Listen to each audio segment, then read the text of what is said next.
So it's cool seeing Shyne promote his new documentary, The Honorable Shyne, on Hulu. Be sure to check that out. It's supposed to be really good. I haven't checked it out yet, so I'll check it out soon. So he's been doing different types of interviews, right? He was on The Daily Show with John Stewart. He was on with Tamron Hall. He was on Nightline, and he was the lead story on Nightline. They never do. Man, listen, I like Nightline, but when it comes to like positive stories with black men, they hardly do it. But the only reason Shyne's getting a lot of this buzz is because of the whole Diddy situation, right? Because, you know, Diddy, the club shooting happened back in the day. Shyne was there with Jennifer Lopez and Sean Combs. Shyne gets blamed to go to court. Puff has these high priced lawyers. Shyne has nobody. People testifying against Shyne, and then he goes to prison. He gets sentenced in 2001. He gets sent to prison. He comes out in 2009. If you can get your hands, there's a great Vibe article with Shyne from Vibe magazine when hip hop journalism was great. If you can get your hands on that, it's really good. For 2004 Vibe magazine, he gets released from prison in 2009 and immediately get deported. And it's like, man, and that's under the Obama administration. They shift him off. And the funny thing about the U.S. government is, if he was a political prisoner here in America, they probably wouldn't have sent him to Belize. They probably would have sent him someplace else. But they figured, well, he's just some rapper anyway. Let's just ship him to Belize, right? Thinking that he was just gonna be nothing. And it would have been interesting to see a documentary of the first year of him in Belize, for him trying to figure things out. Because for the most part, yeah, he was born in Belize, I think. But for the most part, he lived his whole life in New York. So for him going to a whole different country that he knows, but that wasn't his place, he had to figure that out. But then in 2020, he got elected to the House of Representatives. He's the leader of the opposition of Belize. And he's talked about becoming the Prime Minister of Belize. I think that can happen, right? The funny thing is that will never happen here. If Shyne would have stayed here in America, there's no way he would have been nominated to the House of Representatives out in New York City. They would have never, because they would have kept on bringing up his felony charge and all that stuff. So shout out to the U.S. government, man, for their ignorance, for making this man one of the most powerful people on the planet slowly. So here's the thing that's been interesting about Shyne. So I've been seeing him all these different interviews, right? Because I watched it on The Daily Show with John Stewart, and that was like really good.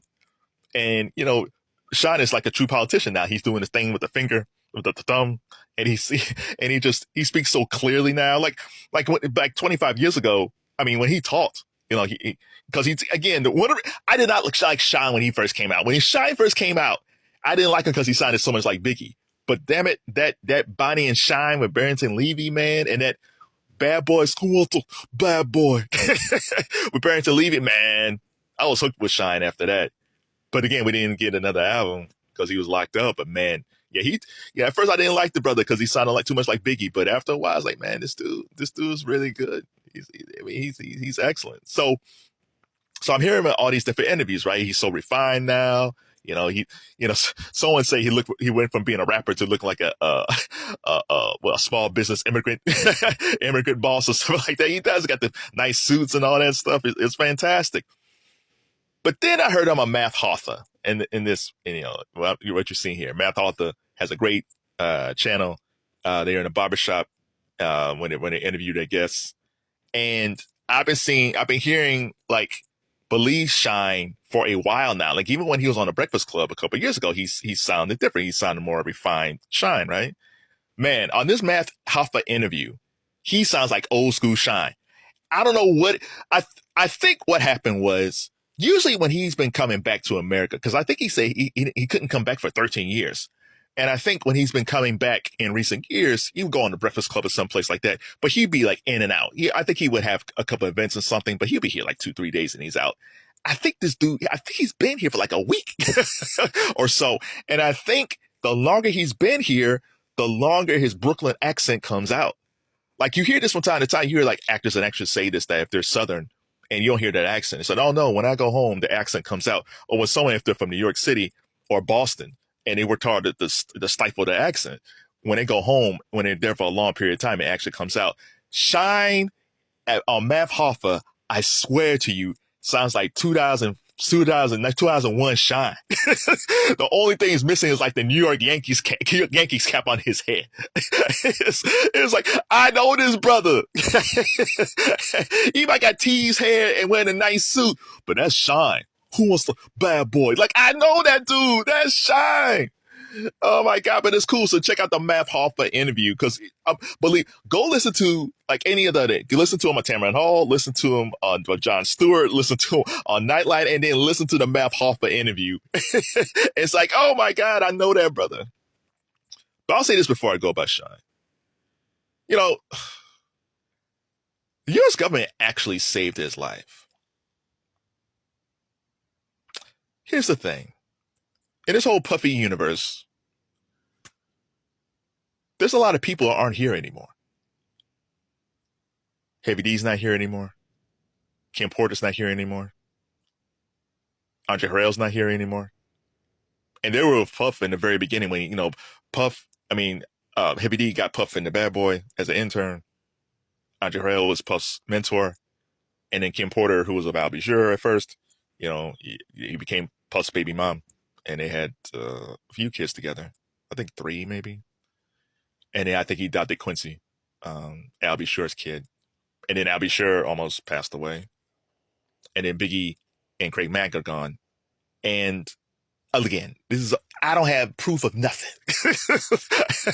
I just know it's kind of weird that all these people that was around him early on are now gone. And given that Shyne has been open about what he says, like, Diddy ruined my life, I feel like if Shyne wasn't deported and he was here, the worst thing that could have happened is that we would hear a story about, Shyne, the hit rapper who went to prison for a shooting, tragically passed away from pneumonia, which seems to be a thing what happened to a lot of these folks, allegedly. So I'm kind of glad the U.S. did deport him because it probably did save his life. Because I just have bad feelings that if he was still here, something would have happened to him. I'm not blaming Combs at all. I'm just saying just weird stuff happens around him. And I do think, I think Shyne does feel emboldened to speak up more about Puff because Puff is locked up. I think even if the documentary would have came out and I think Shyne would have been a lot more political as blaming Combs to what happened to him. I think he's kind of said it over the years, but I think he would have tap danced around a lot more. If Puffy was free and still walking around, I don't know if Shyne would have been as emboldened as he is now. But because Puff is locked up, I think Shyne feels pretty safe at this moment. So yeah, it's cool to have Shyne back here, but man, I would love to see Shyne become the Prime Minister of Belize. That is a complete Malcolm X type situation there.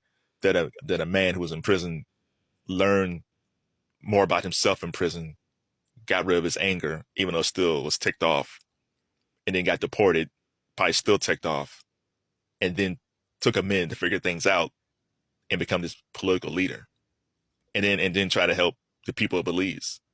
Like, I wish, what's funny is like there's so many guys who could be like Shyne is in American prisons today. There's so many guys who could do the same thing that Shyne did. Not as big, but just given an opportunity, But you know what? Screw that.